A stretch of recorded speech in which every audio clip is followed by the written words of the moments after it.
সামান্তা বারান্দায় দাঁড়িয়ে আদিকে চিৎকার করে ডাকছে, কিন্তু আদি পাত্তা না দিয়ে গাড়িতে উঠে বসে। ওর মাথায় এখন অন্য কিছু চলছে। আদের গাড়ি চলে গেল।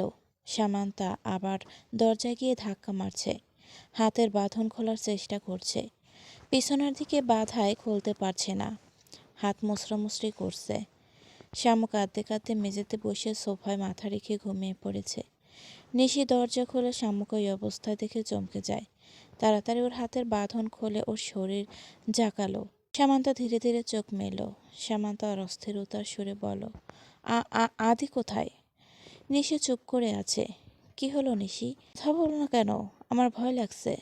আদি কোথায়? সব ঠিক আছে তো? নিশি কিছুক্ষণ চুপ থেকে বলতে শুরু করলো, ভাইয়া রাজকে অনেক মেরেছে, মেরে হাত পা নাক মুখ ফাটিয়ে ফেলেছে, ওকে গুলিও করেছে, কিন্তু বাবার লোকেরা সময় মতো যাওয়াতে গুলিটা লাগেনি। ভাইয়াকে অনেক কষ্টে আটকিয়েছে। জানিস তো ভাইয়া কত জেদি। রাজকে বাবার লোকেরা তৎক্ষণাৎ হসপিটালাইজ করে। ওর অবস্থা অনেক ক্রিটিক্যাল, জানি না কি হবে, তবে মরে গেলে অনেক সমস্যা হয়ে যাবে। জানিসই তো জয়ের বাবা আর রাজের বাবা প্রভাবশালী লোক। বাবা যদি নিজের ক্ষমতায় ছেলেকে বিপদমুক্ত করতে যায় তবে সমালোচনার মুখে পড়বেন, কারণ বাবা একজন রাজনীতিবিদ, সমাজসেবী। রাজের বাবা এসব জানার পর পুলিশ কমপ্লেন করেছে। আদি আদি এখন কই? থানায় ডিসির রুমে বসিয়ে রেখেছে। বাবা তার চেনা জানা লোকেরা ভাইয়ের কাছে যাচ্ছে। তোর আব্বুও সাথে গিয়েছে, জানি না কি হচ্ছে, এতক্ষণে হয়তো পৌঁছে গেছে। ভাইয়াকে ছাড়ানোর জন্য উকিলের সাথে কথা বলে জামিনের ব্যবস্থা করবে। এখন রাত 12টা বাজে, জানি না ছাড়াতে পারবে কি না। জয়ের কাছে খোঁজ নিয়েছি, রাজের অবস্থা অনেক খারাপ, কোনো ভরসা নেই। শাম্মু দৌড়ে নিচে গেল। নিচে থমথমে অবস্থা, সবাই চুপটি করে বসে আছে। যেখানে আজ হই হুল্লোড় করার কথা ছিল সেখানে শোকের ছায়া। সামান্তাকে দেখে সামান্তার মা এগিয়ে এলো। তিনি রাগান্বিতভাবে বলল, শামু এসব কি? আদি এমন কাজ কেন করেছে? সত্যি করে সব বল। তুই কেন গিয়েছিল ওখানে? ওই ছেলের কাছে কেন গিয়েছিলি?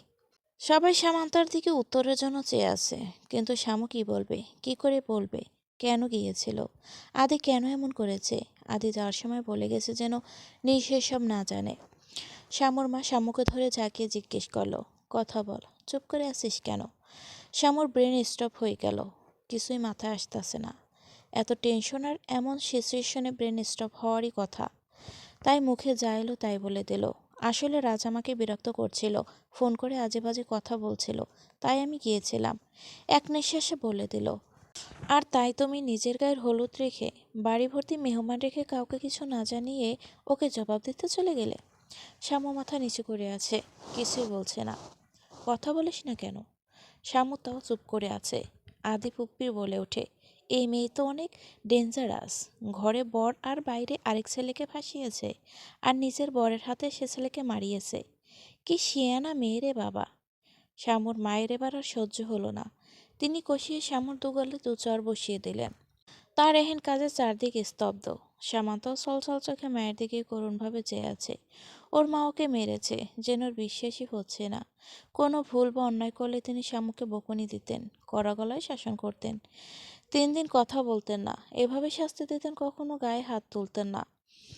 শামুর মা চিৎকার করে বলো, তোকে শিক্ষা দিয়েছি, তোর জন্য আজ এই বাড়ির এমন অবস্থা।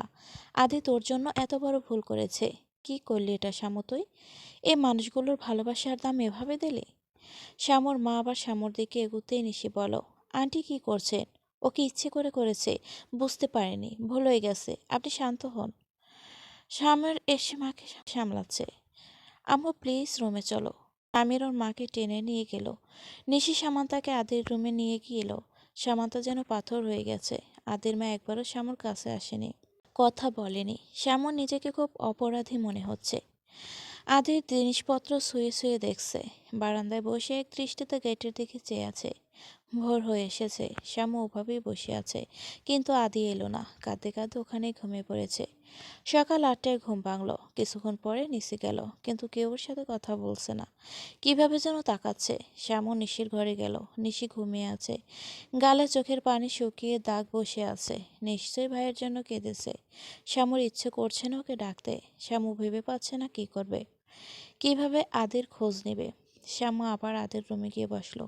ঘরটা অনেক ফাঁকা ফাঁকা লাগছে, তার চেয়ে বেশি বুকের ভিতর ফাঁকা লাগছে। সব আমার জন্য হয়েছে, সব কিছুর জন্য আমি দায়ী। কিছুক্ষণ পর শ্যামু আবার নিশির রুমে গেল। নিশি শুয়ে আছে, শ্যামুর আসার শব্দে উঠে বসে। আপু, এখনো কেউ এলো না কেন? এত রাতে জামিন করতে পারেনি, চলে আসবে, কিছুক্ষণ পর জামিন হয়ে যাবে, তুই চিন্তা করিস না। তবে খারাপ খবর এই যে রাজের অবস্থা অবনতি ঘটেছে, মরে গেলে সমস্যা হবে, দোয়া কারো যেন বেঁচে যায়। সামান্তা দীর্ঘশ্বাস ফেলে আদির রুমে আসে। দুপুর 12টা। নিশি খাবার নিয়ে শ্যামুর রুমে এসে, মেয়েটা গতকাল দুপুরে খেয়েছে, তারপর আর কিছুই খায়নি। শ্যামাতা মেঝেতে হাঁটু মুড়ে বসে আছে। শ্যামু। শ্যামু মুখ তুলে নিশিকে দেখল। তোর জন্য খাবার এনেছি, খেয়ে নে। আমার ক্ষুধা নেই। শ্যামু এমন করে না, কিছু খেয়ে নে, গতকাল দুপুরে লাস্ট খাবার খেয়েছিস। এমনি বাড়িতে এই অবস্থা, তার উপর যদি তুই অসুস্থ হয়ে পড়িস বুঝতেই পারছিস। নিশি জোর করে ওকে কিছুটা খাবার খাইয়ে দিল। তারপর বলল, ভালো লাগছে না, বাড়িতে কেমন দমবন্ধকর পরিস্থিতি। এসব না হলে আজ তোদের বিয়ে হতো, সবাই কত মজা করতাম। এই মুহূর্তে সাজগোজ এটা সেটা নিয়ে বিজি থাকতাম। নিশি অভিমানের সুরে বলল, আর আমি সব নষ্ট করে দিলাম। নিশি কিছুক্ষণ চুপ থেকে জিজ্ঞেস করলো, কি এমন হয়েছিল শ্যামু? সিরিয়াস কিছু যে হয়েছে আমি শিওর, নয়তো তুই ওভাবে যেতে পারতি না। আপু, তোমাকে কি করে বলবো কি হয়েছিল? পার্টিতে নাম্বার দেওয়ার পর থেকে আমাকে ফোন দিয়ে বিরক্ত করতো, তাই নাম্বার চেঞ্জ করি, কিন্তু ভার্সিটির সামনে দাঁড়িয়ে থাকতো, আমি অ্যাভয়েড করতাম। তারপর জানি না নাম্বার কই পেল, আমাকে ফোন করে উল্টাপাল্টা কথা বলছিল। নাম্বার আমি দিয়েছি। শ্যামু চমকে গিয়ে বলো, তুমি? হ্যাঁ, কিন্তু আমি এসব জানতাম না। বিয়েতে ওদের ইনভাইট করা হয়েছে, রাজ আমাকে ফোন করে বলে তুই বিয়ে করছিস আর ওকে একবারও পার্সোনালি ইনভাইট করিসনি। তুই আর ও নাকি খুব ভালো ফ্রেন্ড, তোর নাম্বার নাকি ডিলিট হয়ে গেছে, তাই তোর নাম্বার চাই, আর আমিও দিয়ে দেই, কিন্তু ভাবিনি ও এসব করবে। ও তোকে ডিস্টার্ব করে, আমাকে ক্ষমা করিস। না আপু, তোমার কোনো দোষ নেই। কুকুরের কাজ কামড় দেওয়া, আরও তাই করেছে, তুমি না দিলে অন্যভাবে কালেক্ট করতো। দেখো কি আশ্চর্যজনক ব্যাপার, আমি ওকে ঘৃণা করি, কিন্তু বারবার আল্লাহর কাছে ওর সুস্থতা কামনা করছি, এছাড়া আর উপায় নেই। বিকেল 4টা। আদি বাড়িতে ফিরেছে, সবাই একসঙ্গে বাড়িতে ফিরেছে। আদির মা আদিকে জড়িয়ে কাঁদছে। একদিনে চেহারার কি হাল হয়েছে। আদির চোখ শামুকে খুঁজছে, কিন্তু শামু আশেপাশে নেই, হয়তো অভিমান করে দূরে আছে। আদি নিজের রুমে গিয়ে ফ্রেশ হওয়ার সিদ্ধান্ত নিয়েছে, তারপর শামুর অভিমান ভাঙাবে। বাড়িতে যেন আবার খুশি উপচে পড়েছে। আদি নিজের রুমে গিয়ে কাবার থেকে জামাকাপড় নিয়ে ওয়াশরুমের দরজার সামনে গিয়ে আবার থেমে গেল। মাথা ঘুরিয়ে সোফার দিকে চাইল। শ্যামু একটা কুশল কোলে নিয়ে সোফায় বসে বসে ঘুমোচ্ছে। আদি মুচকি এসে শ্যামুর দিকে এগোলো। শ্যামুর পাশে বসে শ্যামুর ঘুমন্ত চেহারায় বিষণ্ণতার ছাপ স্পষ্ট। আদি শ্যামুর চোখে জোরে জোরে ফু দিচ্ছে। ফু দেওয়ার ফলে শ্যামু কিছুটা নড়েচড়ে ওঠে। ঘুমে ব্যাঘাত ঘটার কপালে বিরক্তির ছাপ ফুটে ওঠে। আদি মুখ টিপে হাসছে, তারপর আরো জোরে জোরে ফু দেওয়ায় সামান্তা বিরক্ত হয়ে চোখ খুলে নেয়। সামান্তা আস্তে আস্তে চোখ মেলে, ছোট ছোট করে চোখ মেলে সামনে আদিকে দেখতে পায়। তারপর ভালো করে চোখ মেলে আদি হাস্যজ্জ্বল মুখটা দেখে। শ্যামু ঠোঁটের কোণে হাসি ফুটিয়ে বলে, আপনি, মানে তুমি? তুমি কি সত্যিই চলে এসেছো, না স্বপ্ন দেখছি? আদি হালকা হেসে সামান্তার গালে এক হাত রাখলো। সামান্তা নিজের গালে আদির ছোঁয়া অনুভব করে বুঝতে পারল আদি সত্যি ওর সামনে, এটা স্বপ্ন নয়। সামান্তা আদির হাতের উপর নিজের হাত রেখে চোখ বন্ধ করে নিল। ওর চোখ দিয়ে অনর্গল পানি পড়ছে। শ্যামু, কাঁদছো কেন? আমি ঠিক আছি, চলে এসেছি, কান্না বন্ধ করো, নয়তো ভালো হবে না। বলেই নিজের হাত সরিয়ে দু হাতে ওর চোখের পানি মুছিয়ে দিয়ে ওকে জড়িয়ে ধরল। সামান্তা আদিকে জড়িয়ে ধরে বলল, সব কিছু আমার জন্য হয়েছে, এসবের জন্য আমি দায়ী। আমার জন্য তুমি সবাই এত সাফার করছে, তো তোমার কোনো দোষ নেই, তুমি শুধু সিচুয়েশন শিকার। ওই কুকুরের বাচ্চাটা এভাবে অনেক মেয়ের জীবন ধ্বংস করেছে। আমি ওকে ইচ্ছে মতো মেরে ওর স্বীকারোক্তি নিয়েছি। ও যদি বেঁচেও যায় পুলিশে দেব ওকে। অনেক মেয়েকেও এভাবে ব্ল্যাকমেল করেছে। যদিও ও তোমাকে বিয়ে করতে চেয়েছিল, ওর কত বড় সাহস! ও আমার বউয়ের দিকে নজর দেয়, ওকে মেরেই ফেলতাম যদি বাবার লোকেরা বাধা না দিত। তারপর জেলে গিয়ে আজীবন কাটিয়ে দিতে। আমি কতবার না করলাম, শুনলেন না। আমাকে আটকে রাখার মতো কোনো জেল তৈরি হয়নি, বুঝেছ? যাই হোক, আমার কেমন জানি লাগছে, শাওয়ার নিতে হবে, তুমি বসো, আমি ফ্রেশ হয়ে আসছি। সামান্তা আদিকে ছেড়ে দিল। কোথাও যাবে না কিন্তু, আমি যেন এসে তোমাকে দেখি। আচ্ছা। আদি উঠে গিয়ে শাওয়ার নিতে চলে গেল। শামুর অনেক ভালো লাগছে। আদি এসে পড়েছে। ওর অপেক্ষার অবসান হয়েছে। আদি শাওয়ার নিয়ে কালো ট্রাউজার সাদা টি শার্ট পরে বের হলো। চুল দিয়ে টিপ টিপ করে পানি পড়ছে। আদি তোয়ালে দিয়ে শামুর কাছে চলে এসে নিজের কোলে বসিয়ে দিল। তারপর তোয়ালে দিয়ে বলল, নাও চুল মুছে দাও, স্বামীর একটু সেবা করো। শামু মুচকি হেসে ওর হাত থেকে তোয়ালে নিয়ে আদির চুল মুছতে লাগলো। আদি এক নজরে শামুকে দেখছে, পলকই পড়ছে না। বিষণ্ণতা যেন ওর চেহারার সৌন্দর্য বাড়িয়ে দিয়েছে। শ্যাম তার চুল মোছা শেষে আদির দিকে তাকিয়ে দেখে আদি ওর দিকেই চেয়ে আছে। এভাবে তাকিয়ে থাকা দেখে অস্বস্তিতে পড়ে। এভাবে চেয়ে আছো কেন? আদি কিছু না বলে শ্যামন তার মাথা ধরে ওর ঠোঁটে ঠোঁট মেলালো।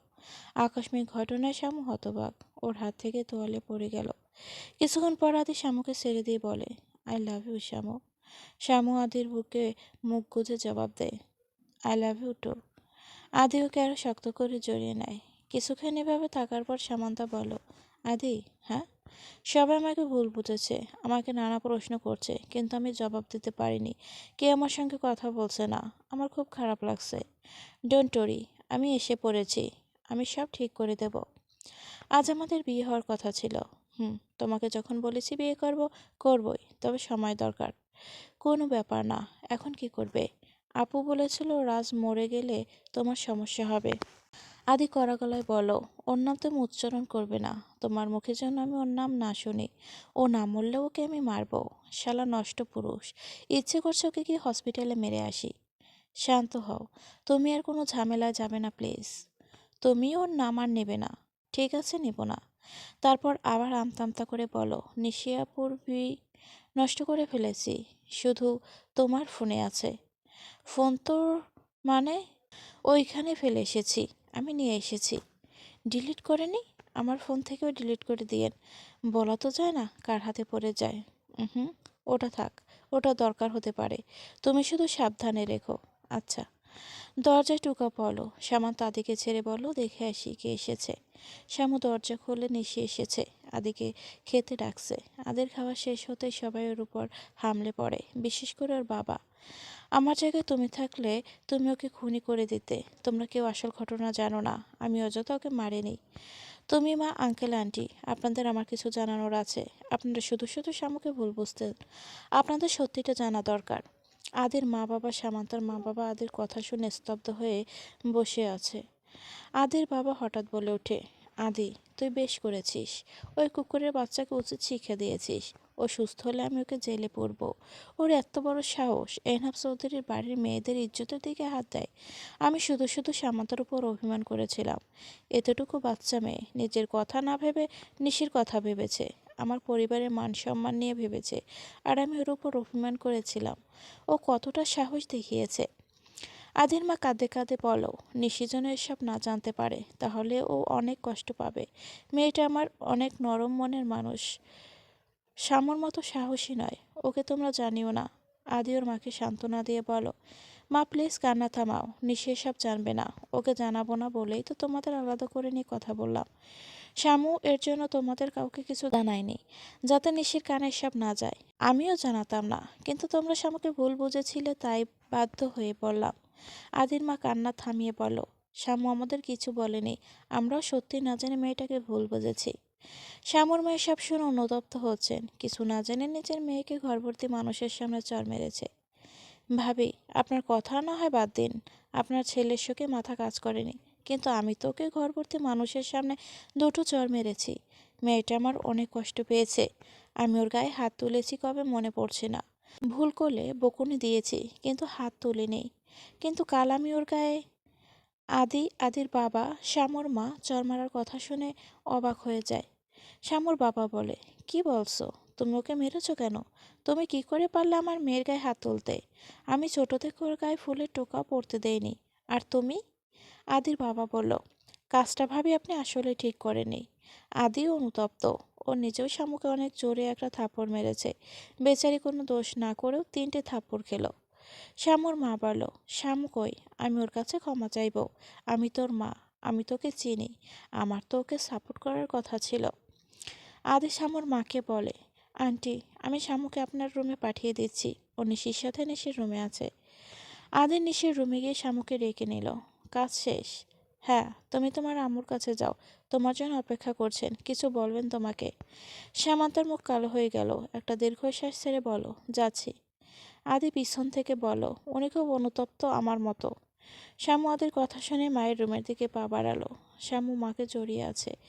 শ্যামুর মা শ্যামুর মাথায় হাত বুলিয়ে দিচ্ছে, শ্যামুর কাছে ক্ষমা চাইতেছে।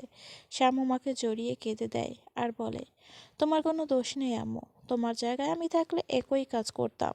ভুলে যাও আর আমাকে একটু আদর করে দাও। নিশির মন খারাপ। আদি বিষয়টি খেয়াল করেছে। আদি নিশির সাথে কথা বলার সিদ্ধান্ত নিল। ওর কি হয়েছে জানতে হবে। রাতে সবাই একসাথে ডিনার করতে বসেছে। আদির খাওয়া শেষ, শামু তখনও খাচ্ছে। আদি শামুকে উদ্দেশ্য করে বলল, ডিনার শেষে আমার ঘরে এসো, কথা আছে। শামু মাথা না তুলে খেতে খেতে মাথা নাড়িয়ে সম্মতি জানালো। তারপর একবার মাথা তুলে সবার দিকে চাইলো। ওর ভীষণ লজ্জা লাগছে। আদি এক টেবিলে মানুষের সামনে ওকে ওর ঘরে যেতে বলল। আলাদাভাবে বললে কি হতো? সবাই কি ভাবছে? পরক্ষণেই ভাবলো, স্বামীর ঘরে যাব লজ্জা কিসের, বউ স্বামীর ঘরে যাবে স্বাভাবিক। আদি নিশির রুমে গেল। নিশি বারান্দায় দাঁড়িয়ে আছে। আদি ওর কাঁধে হাত রাখতে নিশি পিছনে ঘুরে আদির দিকে সে স্মিথ হাসি দিয়ে বলল, ভাইয়া তুই, কিছু দরকার? তার আগে বল, আমার বোনের মুখে হাসি নেই কেন? কি হয়েছে তোর? সে কি তার ভাইয়ের কর্মের জন্য সাফার করছে? কি বলছিস ভাই এসব? আমি ঠিক আছি, তুই এমন উল্টোপাল্টা ভাবছিস কেন? নিশি, মিথ্যা বলিস না। আমি স্পষ্ট বুঝতে পারছি কিছু হয়েছে। জয় কিছু বলেছে? তুই এখন আমাকে বলবি না? জয়কে ফোন করে জানাবো? বলেই আদি ফোন বের করলো। নিশি আদিকে বাধা দিয়ে বলো, ফোন দিস না, আমি বলছি। জয় কিছু বলেনি, কিন্তু ওর ফ্যামিলি ওর উপর অনেক প্রেশার দিচ্ছে। ওর চাচা মানে রাজের বাবা জয়কে অনেক প্রেশার দিচ্ছে। জয়ের বাবা মাও প্রেশার দিচ্ছে। রাজের ফ্যামিলি জয়কে তোর ব্যাপারে নিয়ে, আমাদের ফ্যামিলি নিয়ে অনেক কথা শোনাচ্ছে। ও অনেক হেজিটেট ফিল করছে। আদি চুপ করে আছে, কি করা যায় তাই ভাবছে। নিশি হঠাৎ কেঁদে দেয়, পুপিয়ে পুপিয়ে কাঁদছে। নিশি, কাঁদছিস কেন? কান্না থামা। ভাই, আমি জয়কে খুব ভালোবাসি। ও যদি এখন ফ্যামিলির চাপে বিয়ে না করে, আমার কি হবে? আমি কিভাবে ওকে ছাড়া থাকবো? আমি পারবো না। নিশি, স্টপ ক্রাইং। আমি যখন মিস করেছি, আমি সব কিছু ঠিক করে দেব। তুই জয়কে বিয়ে করতে চাস তো? আমি তোকে কথা দিচ্ছি, আমি তোর ইচ্ছে পূরণ করব। আমি কথা বলবো জয়ের সাথে, প্রমিস করছি সব ঠিক করে দেব। তোর এই ভাইয়ের প্রতি তোর বিশ্বাস আছে তো বল? নিশি মাথা নাড়িয়ে হ্যাঁ বলে। তাহলে কান্নাকাটি বন্ধ কর, আমি কালকেই সব ঠিক করে দেব। সামান্তা আদির বারান্দায় গিয়ে দাঁড়িয়ে আছে। আদি রুমে নেই, বারান্দায় দাঁড়িয়ে আকাশ দেখছে। আকাশে কত শত তারা জ্বলজ্বল করছে। আদি রুমে ঢুকে সামান্তাকে না পেয়ে রেগে গেল। ওকে আমি সবার সামনে বলে এলাম আসার জন্য, আর ও আসেনি। আদি ফোন হাতে নিয়ে বারান্দার দিকে যায় শ্যামুকে ফোন করার জন্য। তখনই বারান্দায় কারো ছায়া দেখতে পায়। ফোন রেখে বারান্দায় আসে। শ্যামু বারান্দায় দাঁড়িয়ে আকাশপানে চেয়ে আছে। আদি শ্যামুকে দেখে ঠোঁটের কোণে হাসি ফুটিয়ে বিড়বিড় করে বলে, পাখি আমার এতটাও অবাধ্য নয়। আদি সামান্তার পাশে এসে দাঁড়ায়। সামান্তা মাথা না ঘুরিয়ে বলো, কোথায় ছিলে? আমাকে আসতে বলে কোথায় চলে গিয়েছিলে? নিশির ঘরে। সামান্তা আদির কথা শুনে চমকে ঘুরে জিজ্ঞেস করে, নিশাপুর ঘরে কেন? তারপর আদি শ্যামুকে সব কিছু বলো। এখন কি করবে? জয়ের সাথে কথা বলবো। ওর সাথে আমার কিছু হিসেব বাকি আছে, সেটা পরিশোধ করতে হবে না। মানে কি? জয় ভাইয়া তো কিছুই জানে না। কেন জানবে না? ওর বাড়িতে আমার বোনের সাথে এত বড় ঘটনা ঘটে গেল, আর ও কোনো খবরই রাখলো না। এভাবে আমার বোনের খেয়াল রাখবে? সারা জীবন কি করবে? এভাবে ছেড়ে দেবে একা? সামান্তা কি বলবে বুঝতে পারছে না। তোমার যা ভালো মনে হয় তাই করো, কিন্তু নিশি আপু যেন কষ্ট না পায় সেটা দেখবে। বোন আমার, অবশ্যই দেখব। ওর ক্ষতি কিংবা কষ্ট আমি মেনে নিব না। তোমার উপর গতকাল থেকে অনেক ধকল গেছে, রেস্ট করো। আমি তাহলে এখন যাই। বলেই সামান্তা পা বাড়ালো। আদি সামান্তার হাত ধরে ফেলল। কোথায় যাচ্ছ? আসল কথাই তো জিজ্ঞেস করা হলো না। সামান্তা নিজের হাত ছাড়িয়ে বলো, তার জন্য অনেক সময় আছে, আগামীকাল বলবে। না, আমি এখন জানতে চাই, আন্টি কি বলেছে? তুমি কি ক্ষমা করেছো? কি বলছে এসব? আমার আম্মু হয়, আমাকে শাসন করার অধিকার তার আছে। তাই বলে কি আমি আম্মুর উপর রাগ করে থাকবো? আম্মু যেমন বকেছে মেরেছে, তেমনি আদরও করে দিয়েছে। বলেই শ্যামু হালকা হাসি দিল। আমিও তো মেরেছি, তাহলে আমিও একটু আদর করে দেই। শ্যামল তাদের কথা শুনে ডোক গিলে বলো, তুমি থাপ্পড় মেরে আবার সরি বলেছো, গালে কিস করেছো, সব শোধ। আমি এখন ঘরে যাব। আদি শামুকে টেনে নিজের সাথে মিশিয়ে নিয়ে বলল, এত পালাই পালাই করো কেন? তুমি না সাহসীদা গ্রেট সামান্তা? জি, আমি অনেক সাহসী। তাহলে আজকে তুমি আমার সাথে ঘুমাবে। শামু চোখ বড় বড় করে বলো, কি বলছো? সবাই কি ভাববে? কি ভাববে? আমি কি পরপুরুষ? আমার ঘরে তোমাকে কেউ আসতে মানা করেছে? আমি তো থাকতে দেইনি। এখন পারমিশন দিচ্ছি, তুমি থাকবে, ব্যাস।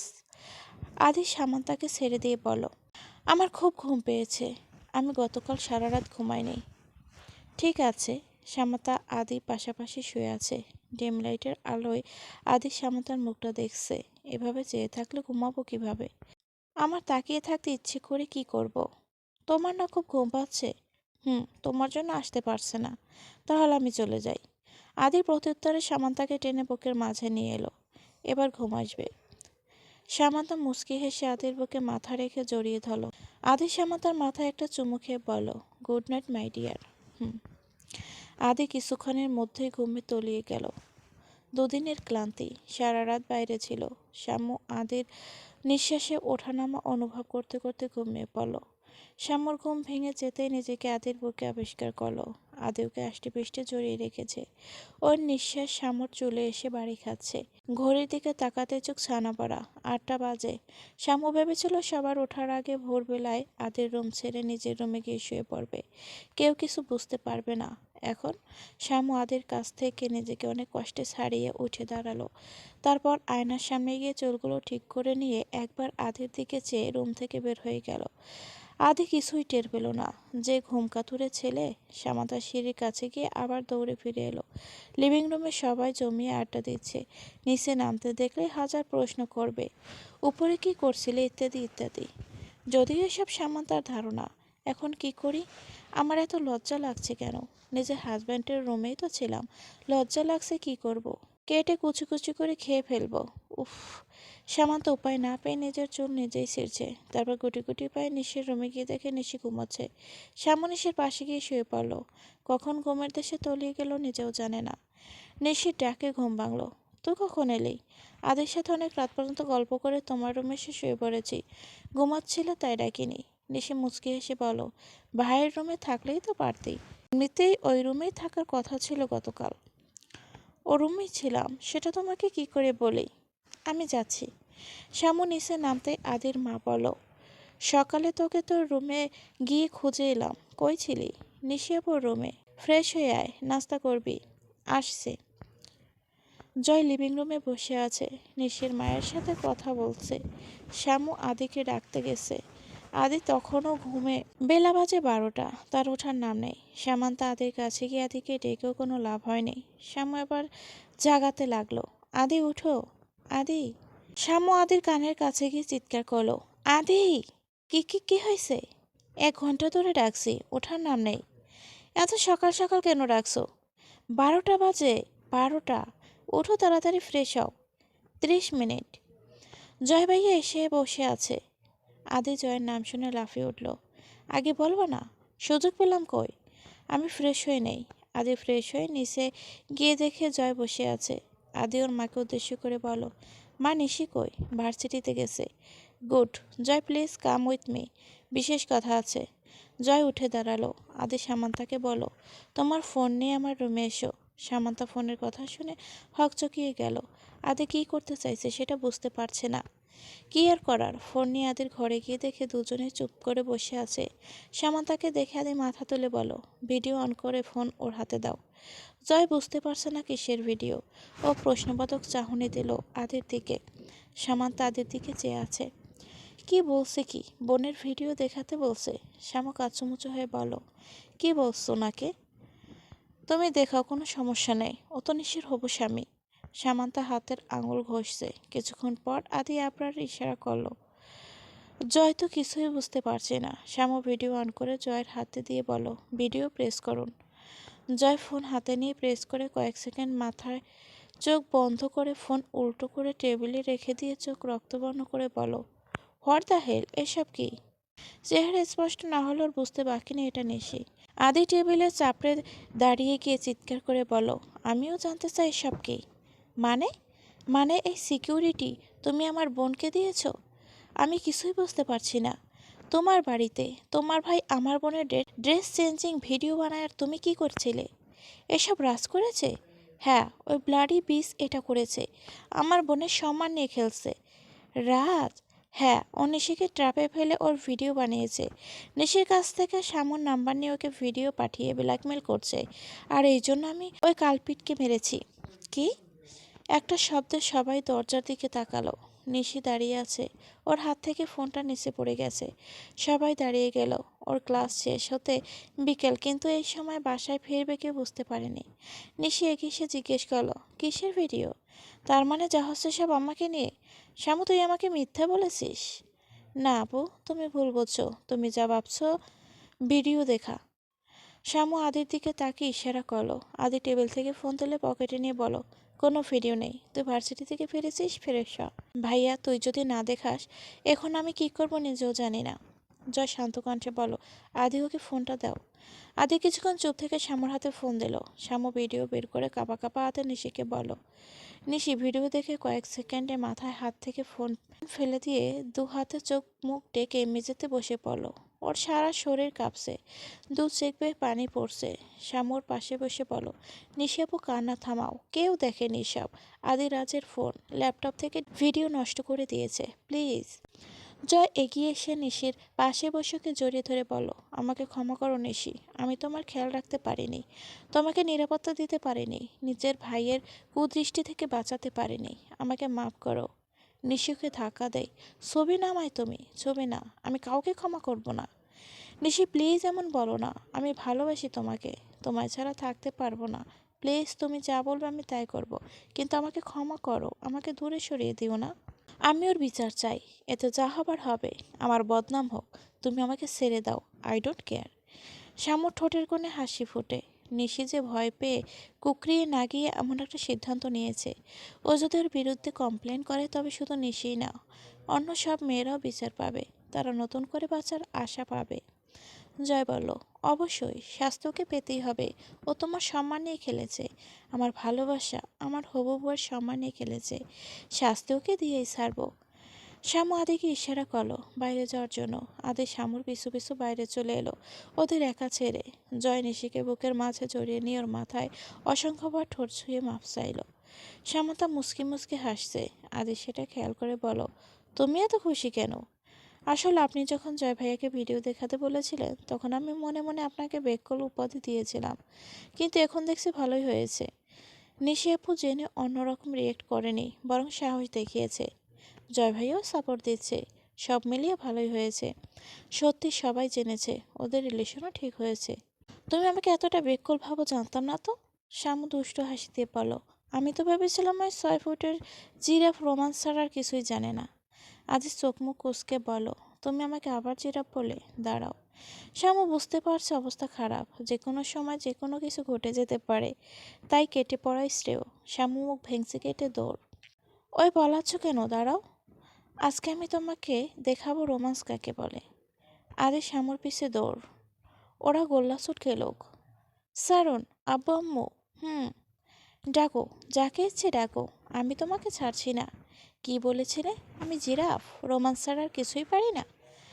শ্যামাতা আদির সাথে দৌড়ে পারেনি, ছাদে ওঠার সিঁড়ির কাছে যেতেই পিছনে থেকে ধরে ফেলে। এখন নিজের সাথে মিশিয়ে পিছনে থেকে দু হাতে সামান্তার পেট চেপে ধরে। সামান্তা ছোটার চেষ্টা করছে, আম্মু আম্মু করছে। আদি এবার শ্যামুর গলায় হালকা করে ঠোঁট ছোঁয়াচ্ছে, আর সামান্তা দু হাতে ওকে সরানোর চেষ্টা করছে।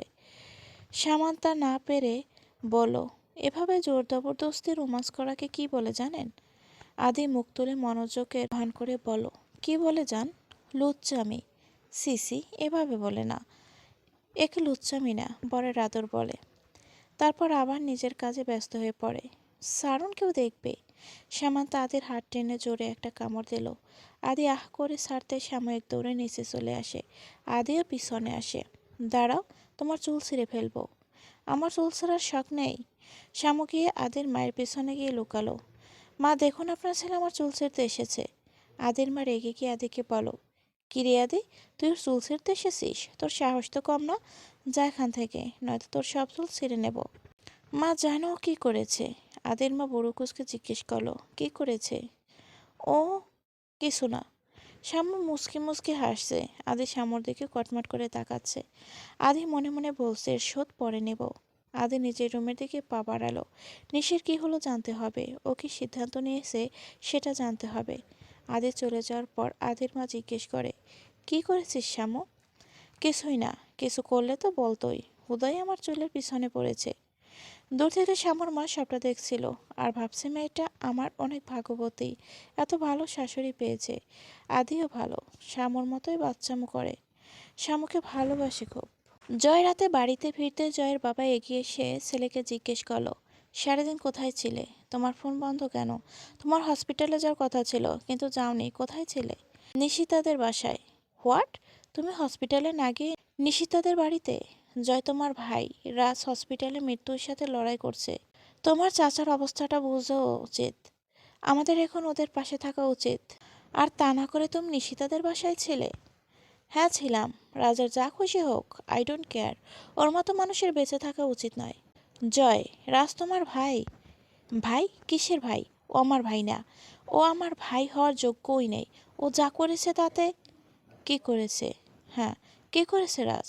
অসুস্থ একটা মানুষকে নিয়ে এসব বলতে বাধলো না? না, বাধলো না।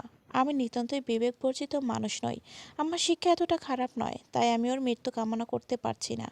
তবে ও যা করেছে তার শাস্তি ওকে পেতেই হবে। আগে হাসপাতাল থেকে ফিরুক। জয়, কি বলছিস? আমি তো কিছুই বুঝতে পারছি না। ওরা তোকে কি বুঝিয়েছে জানি না। ওরা আমাকে কি বুঝাবে? আমি কি বাচ্চা ছেলে যে যা বুঝাবে তাই বুঝে নেব? আমি সব কিছু নিজের চোখে দেখেছি, নিজের কানে শুনেছি। কি করেছে? ও একজনের স্ত্রীকে পাওয়ার জন্য অন্য একজনের স্ত্রীর ভিডিও বানিয়ে ব্ল্যাকমেল করেছে। জয়ের গলা ধরে আসছে কথাগুলো বলার সময়।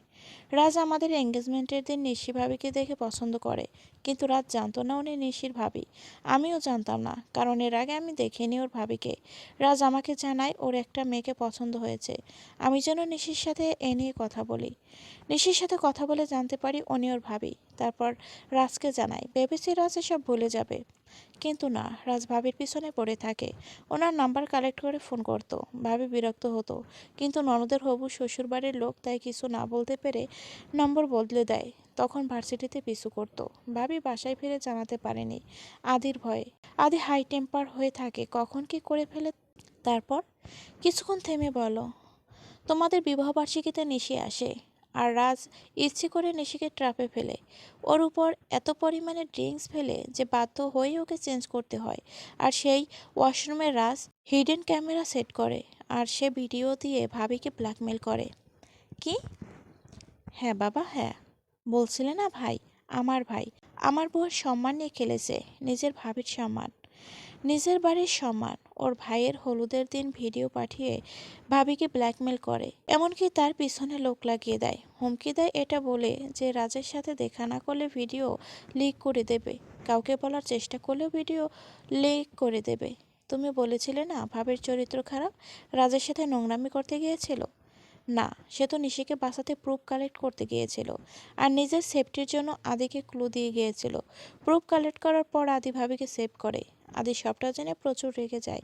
যাবেই তো, আমারও একটা বোন আছে, কেউ যদি ওর সাথে এমন করতো আমি কি করতাম বাবা? জয়ের বাবা চুপ। তিনি ভাবতে পারছে না রাজ এতটা নেস। ও আরও অনেক মেয়ের জীবন নিয়ে খেলেছে, সব প্রুফ ওদের কাছে আছে। ওরা পুলিশ কমপ্লেন করবে, আর আমিও ওদের সাথে আছি। রাজ সুস্থ হলে জেলে থাকবে। নিশি আজই এসব জেনেছে আর ভেঙে পড়েছে। আমার ওর পাশে থাকা বেশি জরুরি ছিল, ওই কালপিটের সাথে নয়। রাজের সাথে আমার কোনো সম্পর্ক নেই। ও আজ থেকে আমার কেউ না। যে আমার সম্মানে হাত দেয় সে আমার ভাই হতে পারে না। নেভার। এখন তুমি রাজের সাপোর্ট করবে না, নিজের ছেলে আর ছেলের বউয়ের সাপোর্ট করবে। Decision is yours. Good night. জয়ের বাবা নির্বিকার, তার ভাইয়ের ছেলে এমন বিগড়ে গিয়েছে সেটা তিনি জানতেনই না। অবশ্য অন্যায়ের স্বাদ তিনি দেবেন না। জয়ের সাপোর্টার তিনি। চৌধুরী বাড়ি ডিনার টেবিল, সবাই একসাথে খেতে বসেছে। খাবার মুখে তুলতে তুলতে আদি বাবাকে জিজ্ঞেস করলো, বাবা কি ব্যবস্থা নিলে? তোমাকে সব নিয়ে ভাবতে হবে না, আমার কমিশনারের সাথে কথা হয়েছে, সব ব্যবস্থা হয়ে গেছে। হ্যারাসমেন্টের জন্য কেস করা হবে, সব প্রুফের কপি পাঠানো হয়েছে। রাজ সুস্থ হলেই জেলে থাকবে ইনশাল্লাহ। তুমি তোমার বিয়েতে ধ্যান দাও। আদির মা বলল, হ্যাঁ, এবার যেন আর কোনো সমস্যা না হয়। ভালোই ভালোই আগামীকাল হলুদ, তারপর বিয়েটা হয়ে গেলেই হয়। আদি শ্যামর দিকে চেয়ে বলো, মা তুমি এত চিন্তা করো না তো, সব ঠিক হবে এবার। আমাদের লাইফের ভিলেনকে শ্যামু ধরাশয় করে দিয়েছে। শ্যামা ভীষণ লজ্জা পাচ্ছে। সবাই হো হো করে হেসে দিল। পরের দিন সন্ধ্যা। শামুকে কাঁচি হলুদ রং, সবুজ রঙের পাড়ের শাড়ি পরানো হয়েছে। ফুলের গয়না, ভারী মেকআপে শামুকে অসম্ভব সুন্দর লাগছে। শ্যামর হলুদ রং একদম পছন্দ নয়, তবে সবার জোরাজুরিতে পড়েছে। হলুদেদের নাকি হলুদ না পড়লে গায়ে হলুদ হলুদ ফিল আসে না। শ্যামর তো নিজেকে সরিষা ক্ষেত ফিল হচ্ছে। আদি হালকা বাদামি রঙের পাঞ্জাবি পরেছে, সামনে দুটো বোতাম খোলা, হাতে ব্র্যান্ডের ঘড়ি, চুলগুলো স্পাইক করা। সামান্তা রুম থেকে বের হতে আদিকে দেখে প্রইক্রাশ। আদির দিকে হাঁ করে চেয়ে আছে। তা দেখে আদি বলে, খেয়ে ফেলবে নাকি? এমন হাঁ করে আছো কেন, মিস সরিষা ক্ষেত? আদির কথায় শামু কিছুটা লজ্জা পেলেও রাগটাই বেশি হলো। এত সুন্দর করে সেজেছে, কই ভালো কমপ্লিমেন্ট দিবে তা নয়, হলুদ পরায় সরিষা ক্ষেত উপাধি দিল। আদির মাথা ফাটাতে ইচ্ছে করছে, ওর কথা ওকে ফিরিয়ে দিল। শ্যামতা নাক ফুলিয়ে কিছু না বলে হাঁটা দিল। কয়েক পা এগোতেই গাড়ি ঠান্ডা গেছে অনুভব করলো। হাত দিয়ে দেখলো হলুদ। পিছু ফিরতে দেখে আদি দাঁত কেলিয়ে হাসছে। শ্যামু ভুরু নাড়িয়ে জিজ্ঞেস করলো, কি হলো? হলুদ দিলাম, আমার বুকে আমিই আগে হলুদ দিলাম। শ্যামু মনে মনে বলছে, আমাকে ইনসাল্ট করে হলুদ লাগানো হচ্ছে। মুখ ভেঙচি কেটে হাঁটা ধরল। আদি বুঝতে পারল না শ্যামু এমন কেন করলো। বোকার মতো দাঁড়িয়ে রইল। নিশু শাড়ি পরে সেজেগুজে হাজির। তখনই জয়ও তার ফ্যামিলি হাজির।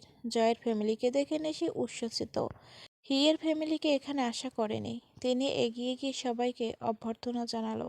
তারপর জয়ের দিকে তাকাতে জয় ইশারায় সব ওকে জানালো। নিশি চলো, ওদের সাথে আমরাও বিয়েটা করে ফেলি। জয় বাঁকা হেসে নিশিকে বলো। নিশি বুড়ুকুসকে বলো, মাথা ঠিক আছে? এত সুন্দর করে সেজেগুজে সামনে দাঁড়িয়ে থাকলে কোন ছেলের মাথা ঠিক থাকে? নিশি জয়ের মাথায় গাঁটটি মেরে বলো, 1 বছর ওয়েট করো, তার আগে এসব ভুলে বলো না। শ্যামাতা মুখ ফুলিয়ে বসে আছে। তখনই ওর ফোনে টুং করে একটা মেসেজ এলো। আদির মেসেজ, তোমাকে এত সুন্দর লাগছে আমি চোখ ফেরাতে পারছি না। হলুদ রং তুমি এত অপছন্দ করো কেন? তোমাকে হলুদে ভীষণ ভালো লাগে, একদম হলুদ পরি। লাভ ইউ মা। মেসেজটি দেখে সামান্তার মুখে হাসি ফোটে, মুচকি মুচকি হাসছে। আদি সেটা দেখে নিজেও হাসে। কিছুক্ষণ পর রাজের বাবা আসে। এসে আদির বাবাকে বলে, আমার ছেলের এমন একটা অবস্থা করে আপনারা আনন্দ উৎসব করছেন। রাজ কোমায় চলে গেছে, আপনারা আবার ওর নামে কেস করেছেন। আদি উঠে এসে বলো, আপনার কি মনে হয় আমরা আপনার ছেলের জন্য শোক পালন করব? ওর কপাল ভালো ও কোমায় চলে গেছে, এসি রুমে নিশ্চিন্তে ঘুমিয়ে থাকবে, নয়তো জেলে পচে মরতে হতো। আপনি কোন মুখে এসব বলতে এসেছেন? আপনার ছেলে এমন একটা কাজ করেছে, আপনার লজ্জা হওয়া উচিত। তিনি আমতা আমতা করে বলো, তোমরা কেসটা তুলে নাও প্লিজ। নিশি এগিয়ে এসে বলো, সরি আঙ্কেল, কে কী করবে জানি না, কিন্তু আমি এটা কখনো হতে দেব না।